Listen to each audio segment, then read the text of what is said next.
Comme vous pouvez le voir, nous sommes devant le CIC où nous allons aller pour ouvrir un compte si nous sommes acceptés. Et dans cette vidéo qui va suivre, vous allez donc pouvoir avoir tout le détail, comment bien préparer un entretien bancaire pour ouvrir son compte bancaire, tout simplement.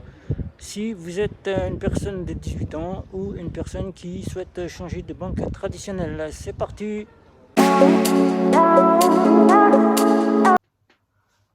Salut à tous, bienvenue sur la chaîne Banque et Fintech. Je suis Guillaume et j'anime la chaîne Banque et Fintech. Je compare, je synthétise et je teste des banques et des fintech pour que votre portefeuille puisse avoir les frais les moins chers en termes de banque.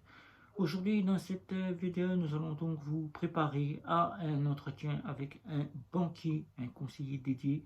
Oui, puisque comme vous avez pu le voir à l'entrée de cette vidéo, le briefing a été que nous avons ouvert un compte, nous avons été ouvrir un compte à la banque CIC.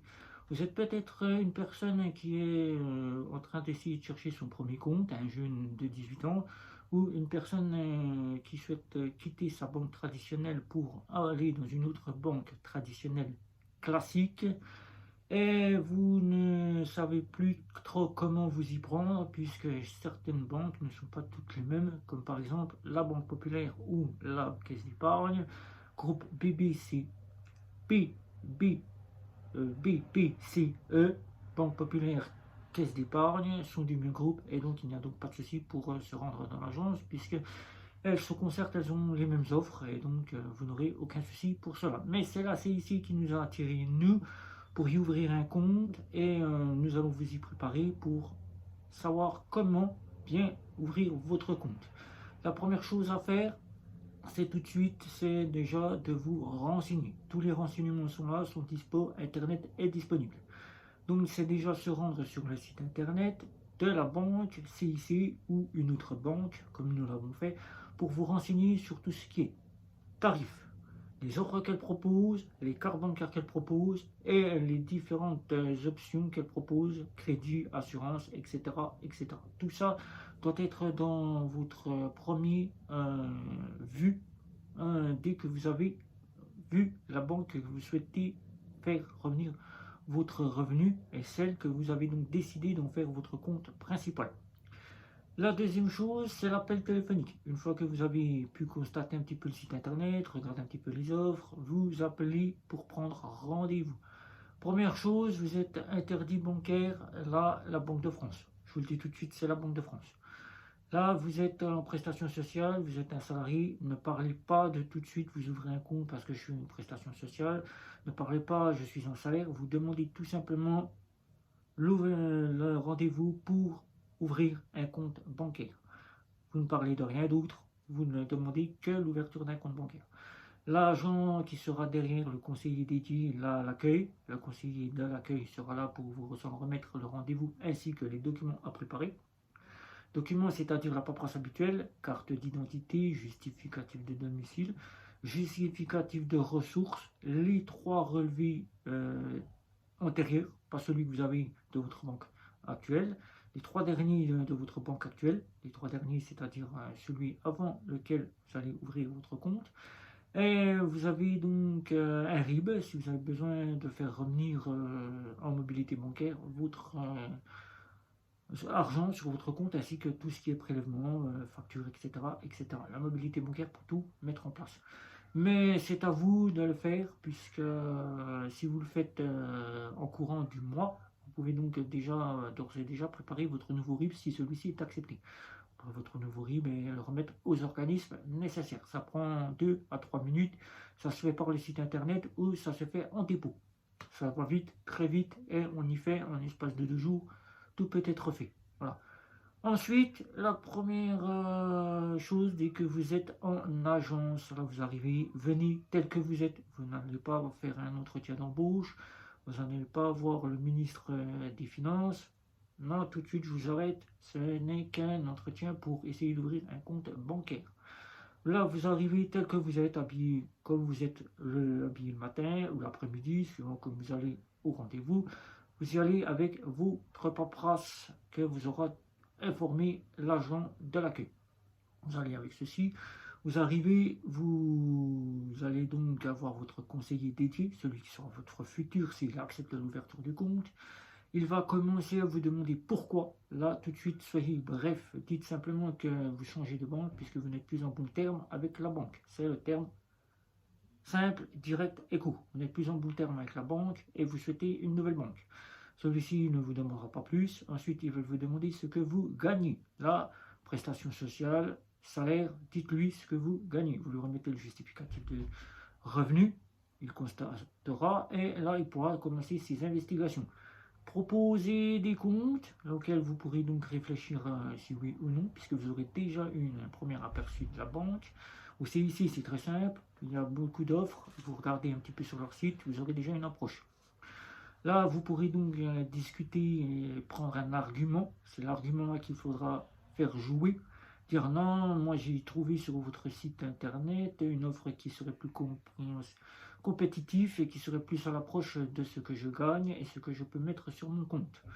Là, il vous dira quelle est cette offre. Vous lui direz c'est une offre à 6 euros et quelques avec les... C'est un exemple. 6 euros avec les offres une carte bancaire, un RIB, un découvert, etc., etc. Et lui, il pourra voir si lui, il juge, oui, c'est bon, je vous remets cette offre. Là, ensuite, ne vous attardez pas, le banquier sera là pour vous demander si vous souhaitez un livret. Dites-lui oui ou non si vous souhaitez un livret. Si vous lui dites non, il ne vous en demandera pas plus. S'il vous proposera des assurances, dites-lui tout de suite non, je n'ai donc pas besoin d'assurance puisque j'ai déjà tout ce qu'il me faut, je suis déjà inscrit un petit peu dans des sociétés d'assurance. Là, tout de suite, s'il persiste, dites-lui non, sinon ce n'est pas la peine que j'ouvre un compte chez vous si c'est pour me proposer des assurances. Là, tout de suite, il dira, ben oui, pour gagner un client, qu'est-ce que je ferai pas? J'arrête mes propos d'assurance et j'ouvre son compte. Ensuite, les prix de la carte bancaire. Là, il va vous proposer des cartes bancaires différentes. Ne partez pas tout de suite en ouvrant un compte, en partant tout de suite vers une gamme première, une Platinum ou une Visa Infinite. Non, tout de suite non. Vous ne connaissez pas cette banque, vous n'êtes pas client, vous nous ouvrez simplement votre compte. Là, commencez par des petites gammes, Visa ou Mastercard, simple. Et quelques mois plus tard, un mois, 2 mois, 3 mois, attendez plutôt 6 mois de présence et faites votre demande pour la gamme Visa Première ou Visa Platinum ou Mastercard Gold Mastercard ou World Elite, suivant les revenus que vous pourrez y déposer. Ne demandez pas de débit différé. Là, tout de suite, le conseiller, s'il a bien vu que vous étiez en prestation sociale, il vous dira non. S'il a vu que vous aviez un salaire moins de 1800 euros, il vous dira non. Ça, tout de suite, le débit différé, je vous le déconseille. Voyez ça beaucoup plus tard, une fois que vous serez bien inséré dans cette banque. Prenez des gammes Visa classiques. Voyez si vous avez cette possibilité d'avoir cette carte, si vous pouvez la payer à l'année. Prenez des Mastercard à autorisation systématique, ce sont les moins chers. Si vous êtes en prestation sociale, que le service vous dit, voilà, je souhaite vous mettre une Visa Electron, dites tout de suite non. Prenez sur vous, vous avez donc pu voir sur le site de la CIC ou de l'autre banque, que vous avez en vue une carte Mastercard à autorisation systématique. Dites-lui que vous préférez avoir cette carte-là. Le conseiller vous en dira oui, il n'y a pas de problème, je vous en remets celle-ci. Il vous demandera pourquoi pas une Visa Electron. Dites-lui qu'avec la Mastercard Visa à autorisation systématique, vous avez les mêmes propositions que la Visa Electron, mais que vous avez beaucoup plus d'acceptation par Mastercard. Même si Visa est meilleur que Mastercard, Mastercard est beaucoup plus accepté que Visa. Voilà. Ensuite, là, le conseiller va vous demander si vous avez d'autres options à demander. Demandez un petit découvert. Là, n'allez pas sur des 200, 300, 400, 500. Des amis à moi l'ont fait et tout de suite la banque leur dit non. Et les amis auxquels ils ont demandé, ils ont redemandé et là, le conseiller leur a dit oui, mais je vais voir ce que je peux faire. Demandez tout de suite un petit découvert, appelez une facilité de caisse. S'il vous en parle d'une facilité de caisse, donc c'est tout de suite qu'il accepte de vous en remettre un découvert, demandez-lui une petite centaine d'euros. Une petite centaine d'euros qui jugerez-vous à la suite en lui disant si mes capacités de revenus évoluent, je vous en ferai la demande pour faire évoluer ce petit découvert. Mais pour l'instant, mes capacités me permettent de rembourser ce fameux découvert, puisqu'il faut savoir tout découvert demandé doit être remboursé. S'il vous dit oui, il n'y a donc pas de souci, je vous en remets une facilité de caisse. Donc là, vous avez gagné votre ouverture de compte. Là, ensuite, cela. Ensuite, il va vous faire signer des documents. Lisez bien l'entrée du document. Prenez le temps de lire assez rapidement et assez bref les premiers paragraphes. Une fois que c'est fait, vous signez, vous datez, vous remettez à votre conseiller. N'hésitez pas à lui faire revoir l'offre que vous avez donc eue en détail. N'hésitez pas non plus à lui demander le détail de cette offre avec les prix, les tarifs. N'hésitez pas non plus à voir pour les tarifs, ça c'est très important, les tarifs. Si tenue de compte, essayez de négocier les tarifs pour qu'ils soient recoupés avec la tenue de compte. Ça, chaque banque peut le faire. Si lui, il ne vous dit qu'il ne peut pas le faire, vous lui dites que la banque de France pourra lui en faire remettre l'ordre de vous en proposer ses tarifs. Ça, c'est une chose. Et ces tarifs peuvent être regroupés. À la Banque Populaire, quand nous avons été clients pendant 11 ans, nous avons donc pu réussir à faire recouper cela. Nous avions donc la tenue de compte qui proposait les frais de retrait au DAB gratuits, qui proposait l'assurance moyen de paiement et de carte incluse, qui proposait directement le paiement de la carte incluse dans la tenue de compte. Donc tout ça, vous pouvez le faire revenir sur votre nouveau compte. Le conseiller peut vous le faire. Ensuite, demandez-lui les frais de tarifs de retrait. Si vous avez des tarifs à payer quand vous retirez de l'argent dans un DAB en Europe. Lui, il sera obligé de vous dire qu'il y a 5 retraits gratuits et après vous payerez le tarif de la banque.